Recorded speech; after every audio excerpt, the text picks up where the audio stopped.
Okay, so today we are diving into one of the most critical skills in modern operations management.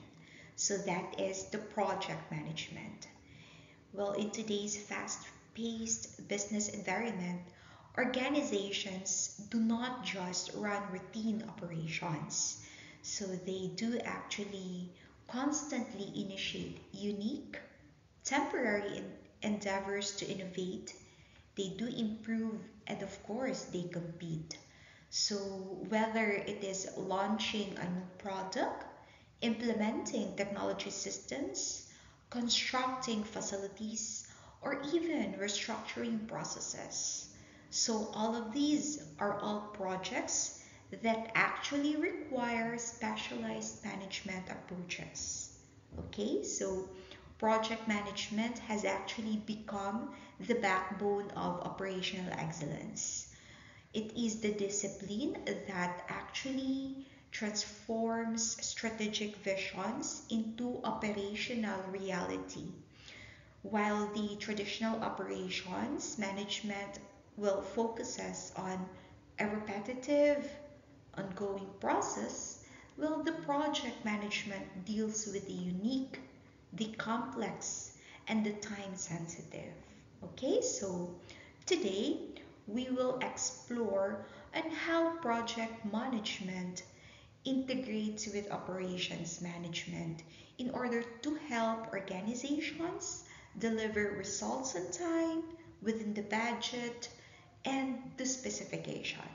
So, of course, we will examine the powerful tools like PERT, the CPM, and critical path analysis that actually turn chaotic initiatives into structured, manageable processes. So, yeah, that's it. Let's begin this journey into mastering project management. So, let me tell you the story of every successful project.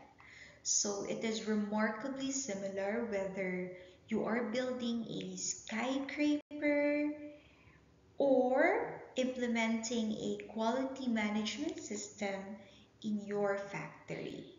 So I want you to picture yourself as the master chef preparing for the most important dinner service of your career. Okay, let's do that. So, of course, in reality, you would not just walk into the kitchen and start cooking randomly, right? Of course, you wouldn't do that. So, what will you do first? So, first comes the planning. So, this is where your recipe development phase happens. What do you do here? Of course, you are setting your goals. You are defining what success looks like and assembling your team. So, just like our chef decides on the menu, sources ingredients, or briefs the kitchen staff, in operations management, this might actually mean defining your quality targets, identifying stakeholders, and of course, creating your project blueprint. And then next, here comes the scheduling. So now you are orchestrating the symphony. Okay? So our chef, of course, creates the timeline. So when you start the appetizers, coordinate the main courses, and ensure dessert is ready precisely when needed.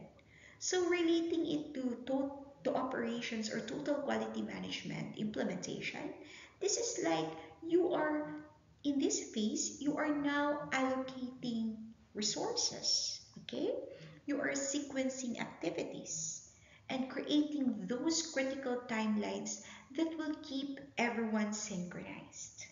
So finally, here comes the controlling. So in the controlling, this is actually where the magic happens. So during service, okay? So our chef constantly tastes, adjusts seasoning, monitors cooking times, and adapts when the unexpected occurs. So similarly, when You are monitoring the project progress, tracking quality metrics, and making real-time adjustments to stay on course. So these three phases, well, are not just theoretical concepts, okay? So they are the heartbeat of every successful project. Of course, even from NASA missions to your local restaurant opening. So master this, and you master the art of turning ambitious visions into remarkable realities. Okay, so project planning is where operations management principles actually meet the unique one-time endeavors. So unlike routine operations that do follow established processes, projects require careful, upfront planning in order to succeed. So the foundation involves actually two critical concepts. Okay, so the first one is the project organization. So this is where creating temporary structures that pull resources from across functional departments. So these differs from the traditional operations where resources are permanently assigned to specific functions. Now let's go to the second, which is the work breakdown structure, or commonly called the WBS, which decomposes complex projects into manageable components. Well, much like how operation managers break down manufacturing processes into individual steps. Okay? So, this planning approach leverages core operations management principles. Okay, so clearly defining all required tasks, assigning responsibilities to optimize resource utilization, estimating time and resources using capacity planning concepts, and of course, identifying potential bottlenecks. So just as we do in production systems. Now, effective project planning essentially applies operations management discipline in order to temporary,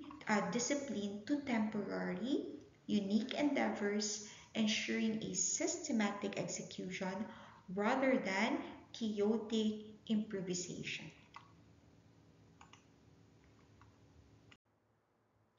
Okay, so let's go to project scheduling. So project scheduling applies fundamental operations management scheduling principles to temporary endeavors.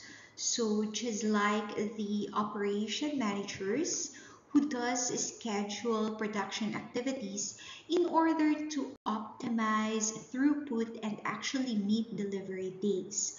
So project managers must sequence project activities in order to have an efficient execution. So the key tool here is the Gantt chart. So it is essentially a visual production schedule adapted for every project. So like the manufacturing schedules, the Gantt charts actually help managers in order to see the start and end dates of each task, creating a timeline roadmap for execution. So more importantly, they actually identify which of the activities can be performed simultaneously, similar to parallel processing in operations. So this execution capability is crucial in order to optimize project duration and resource utilization. So finally, this Gantt chart enables the progress tracking against the planned schedule. So these allows the managers to identify deviations early and take corrective action, just as they would monitor the production schedules to ensure on-time delivery. So project scheduling is really essential in order to transform operation scheduling principles into a project context. Okay, so the purpose of project scheduling actually mirrors the core operations management objectives, but do apply them to unique endeavors. So, first, it shows the relationship between the activities, similar to how operation managers map process flows and dependencies in manufacturing systems. So understanding these connections is actually very critical for efficient execution. Now, second, it identifies precedence relationships, just like operations sequencing, where certain steps must be completed before others must begin. So this would prevent costly delays and rework. So third, it encourages realistic time and cost estimates by forcing detailed analysis of each component, applying the same rigor operation managers use in capacity planning and resource estimation. And finally, it do optimizes resource that is used by identifying when resources can be shared across the activities or when bottlenecks might occur. So directly applying operations management's focus on maximizing efficiency and of course in minimizing waste.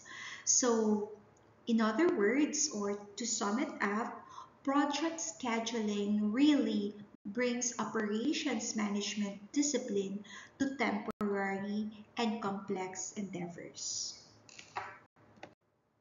Okay, so now let's go to project controlling, which actually represents the monitoring and control function of the operations management applied to temporary endeavors. So just as the operations managers actually use dashboards and actually the key performance indicators, or commonly called the KPI, in order to track production performance. So our project managers do rely on computerized PERT and CPN reports for comprehensive project oversight.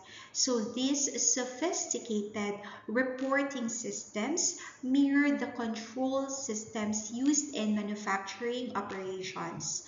So it is a detailed cost breakdown and actually labor curves function just like the production cost and reports. So cost distribution tables and hour summaries parallel resource utilization reports in ongoing operations. So raw materials and expenditure forecasts do apply supply chain management principles to project context, while variance reports serve the same function as quality control charts. So it is which control charts which would actually help identify deviations from planned performances. So time analysis and work status reports provide the real-time visibility that operations managers depend on for process control. So modern project management software essentially transforms operations management control principles into a powerful project oversight tools. Okay? Okay, so now let us examine two fundamental project management techniques that revolutionized how we handle complex projects. So let's focus first on the PERT, or what are commonly called as Program Evaluation and Review Technique, and the other one, of course, is the CPM, which is called as Critical Path Method.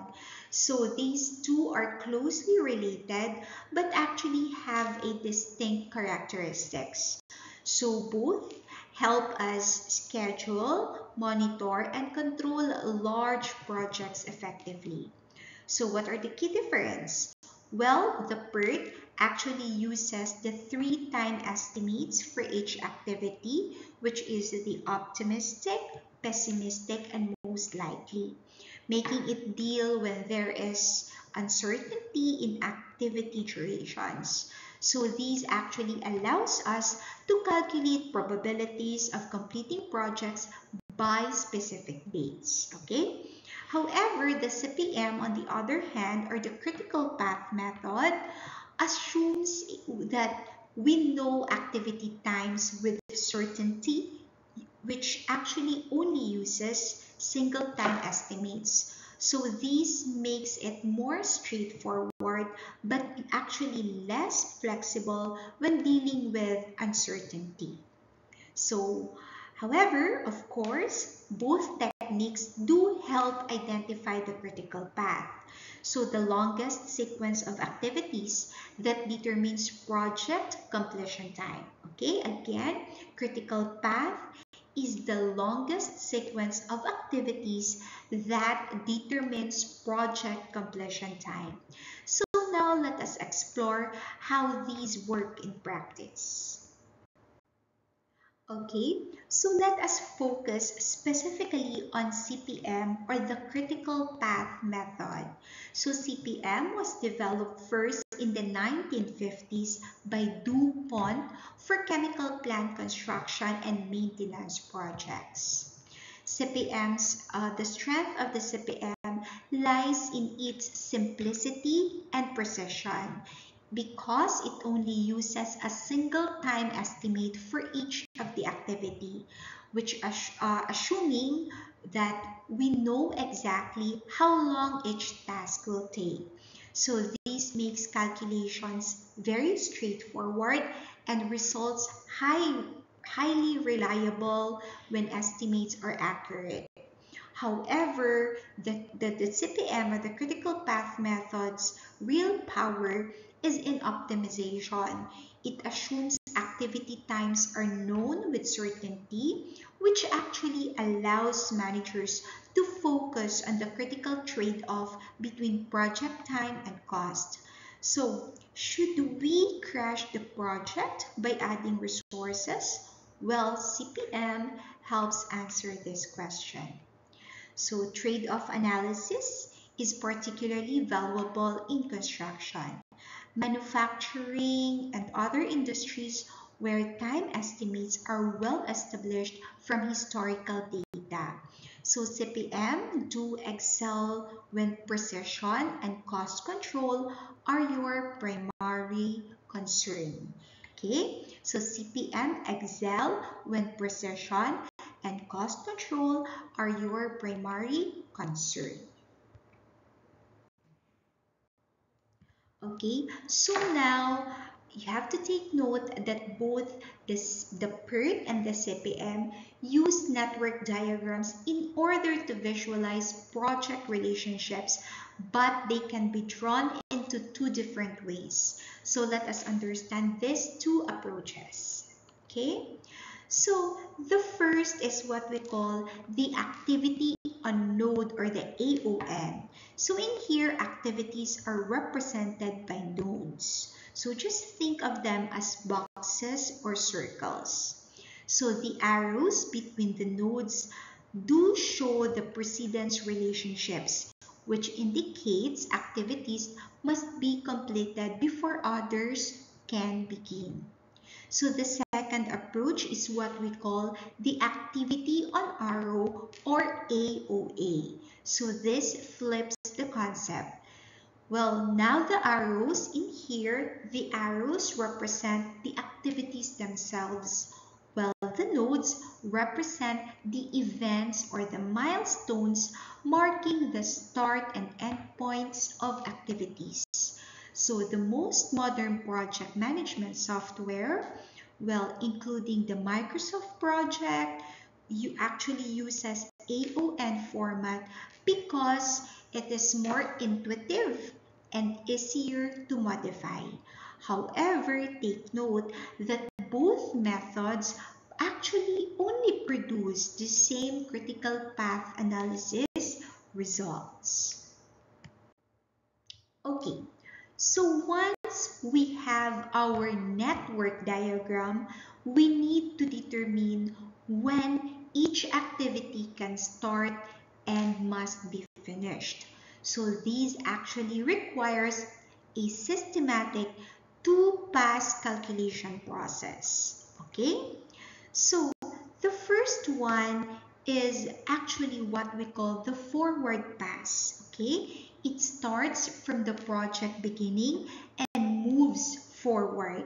So we calculate the earliest start and earliest finish times for each activity. Now, remember, an activity's earliest start is actually equal to the maximum earliest finish of all its predecessors. So then we perform the backward pass, which starts from the project end and working backwards. So this gives us the latest start and the latest finish times. So the latest an activity can begin or end without delaying the entire project.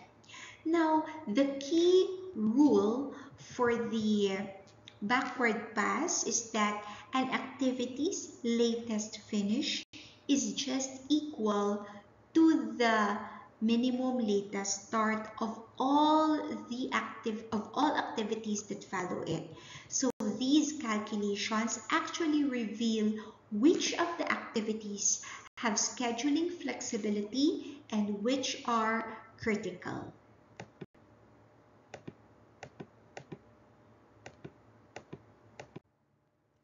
Okay, so now we reach one of the most important concepts in project management, which is the slack time, or also known as the float. So this actually tells us which of the activities have scheduling flexibility. Okay, so the slack time is actually calculated using a very simple formula. So the formula is latest start minus earliest start, or alternatively, so latest finish minus earliest finished. So take note, class, that both calculations actually just give the same result. So the amount of time and activity can be delayed. So here is the critical insight. Slack represents how long an activity can be delayed without delaying the entire project. So activities with zero slack means that activity must not be delayed. Okay? Because this actually is the critical. Because this is actually a critical activity that forms your critical path. Okay, so the critical path is the longest sequence of activities through your project network.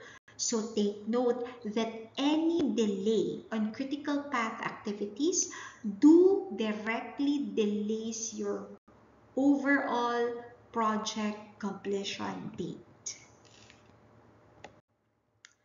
Okay, so now let us focus on identifying which activities deserve your closest attention as a project manager. So the rule is simple but very powerful. Okay, so the activities with zero slack are on the critical path. So meaning you have to focus on those activities. Now I want you to think of it this way, okay? If an activity has a zero slack, well, it means there is absolutely no scheduling flexibility. So the latest starts is just equal to the earliest start, and the latest finish is just equal to the earliest finish. So meaning there is really no room for delay or whatsoever. Okay? So this is why we call it the critical path. So any delay in these activities will delay the entire project completion date. So these are your high priority activities that do require constant monitoring and adequate resource allocation. So meanwhile, activities with positive slack give you flexibility to shift resources to critical activities when needed. So this is a strategic project management in action. Okay, so the critical path is one of the most important concepts in project management. Okay, take note of that. So it represents the sequence of activities with zero slack time for project from start to finish. So think of it as the backbone of your project. Okay, so these are the activities that absolutely cannot be delayed without pushing back your entire project completion date. So meaning you have to be very extra careful on these activities. So these critical path serves three vital functions. So the first one is it determines the minimum project duration, which there is simply no way to complete the project faster without changing the scope. Second is it helps focus management attention on the activities that do matter most for staying on schedule.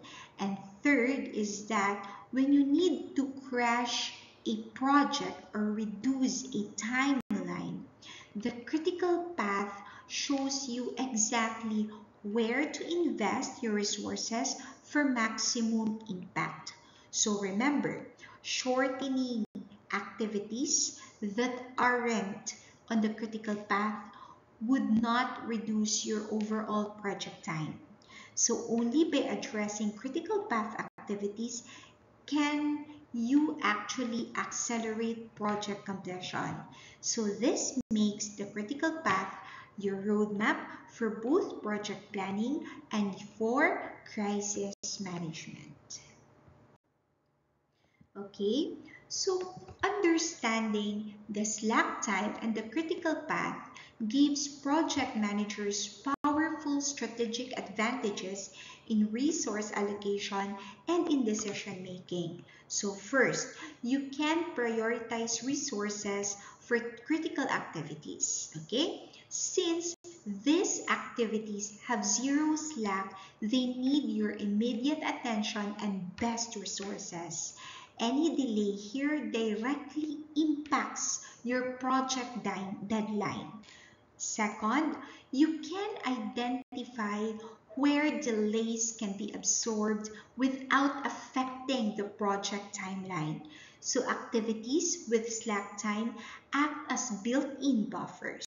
Okay? So for example, if an activity has 2 weeks of slack, you can actually delay it by up to 2 weeks without impacting the overall project schedule.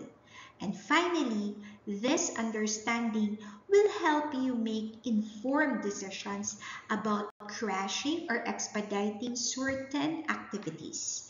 There is no point in spending extra money to speed up non-critical activities with plenty of slack. So instead, you focus your crashing efforts on critical path activities where acceleration will actually reduce your total project time. So this knowledge transforms project management from reactive firefighting into proactive strategic planning. Okay, so PERT and CPM offer significant advantages that make them very essential tools for modern project management. Okay, so first, they provide excellent visual representation of project activities and their relationships. The network diagrams make complex interdependencies clear at a glance, helping teams understand how activities connect. Second, they identify the critical path and calculate slack times, showing exactly which activities drive project duration and which ones have flexibility. So this clarity is invaluable for scheduling decisions. Third, these methods excel at handling large, complex projects with hundreds of even thousands of activities. They can manage complexity that would overwhelm simpler planning methods. So, while PERT and CPM are very powerful tools, they do actually have important limitations that managers must understand. Okay? So, first, they actually require clear, defined activities and relationships. So, if your project scope is fuzzy or activities are interdependent in complex ways, these methods can struggle to provide accurate results. Okay? So second, time estimates can be highly subjective and prone to bias. Managers often pad estimates to avoid looking overly optimistic or conversely underestimate to appear aggressive, leading to unreliable schedules. And third, there is a dangerous tendency to overemphasize the critical path while neglecting near critical paths. So activities with small amounts of slack can quickly become critical if delayed, yet they often receive insufficient attention. Fourth, these methods assume unlimited resources for all of the activities, which rarely reflects reality in most generations. So finally, for very large projects, PERT or CPM can become complex and time-consuming and may not adequately capture all the project complexities and uncertainties. So understanding these limitations helps managers use these tools more effectively. Okay, so project management is a critical component of operations management that enables organizations to deliver unique products and services efficiently. So through techniques like the CPM, through techniques like the PERT, CPM, and the Gantt charts, operations management can plan, schedule, and control complex projects while optimizing resource allocation. So the key is understanding that projects differ from routine operations. They are temporary, unique endeavors with specific goals and deadlines. So effective project management helps operations managers navigate the critical path, manage uncertainties, and make informed decisions. And make informed trade-offs rather between time, cost, resources. Okay, so whether you are launching a new product, implementing a technology system, or building facilities, the project management do provide the structured framework needed in order to transform strategic initiatives into operational reality. So it is the bridge between planning and execution that turns organizational vision into tangible results. So that's it. Have a great day ahead.